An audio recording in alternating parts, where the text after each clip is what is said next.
ประวัติความเป็นมาของผลิตภัณฑ์ข้าวเกรียบปลาทะเลนราธิวาสมีจุดเริ่มต้นมาจากชาวบ้านในแถบนั้นมีอาชีพเป็นชาวประมงโดยส่วนใหญ่จึงได้มีความเห็นว่ามีวัตถุดิบที่มีค่าจึงควรนำมาแปรรูปเพื่อการเพิ่มมูลค่าอีกทั้งยังเป็นการหารายได้ให้แก่ครอบครัวเกรดยางปาดตานทำงานอยู่เป็นอาจีนแต่ว่าไม่พอกินนี่เส้นนี่รุ่งตรงนั่งพอหนุ่มสาวพวกเจ้าไปอยู่ที่ไหนรู้ไหมเมืองใต้ขาดคนจะคอยดูแลเมืองใต้วันนี้ยังมีแต่พ่อและแม่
ตนยังยืนคงทนมันดังคนปักตายไม่ขอชีวาโอ้แม่น้ำตาปียังไหลหลากมาแม่น้ำตาชาวใต้ที่ไหลร่วงรินโอ้ปักใต้บ้านเราโอ้ปักใต้บ้านเราแม่น้ำภูเขาทะเลกว้างไกลอย่าไปไหนกลับใต้บ้านเราอย่าไปไหนกลับใต้บ้านเรา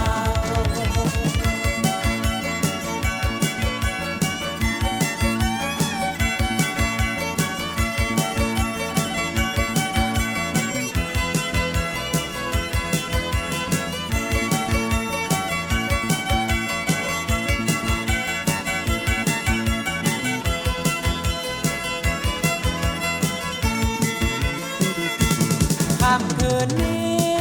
ยินเสียงกลองโนราเสียงนางลูกแววมาข่าวว่าไม่พอจะกินกรีดยางปาดตานทำงานอยู่เป็นอาจีนแต่ว่าไม่พอกินนี่เส้นนี่รุงตุ้งนังโอ้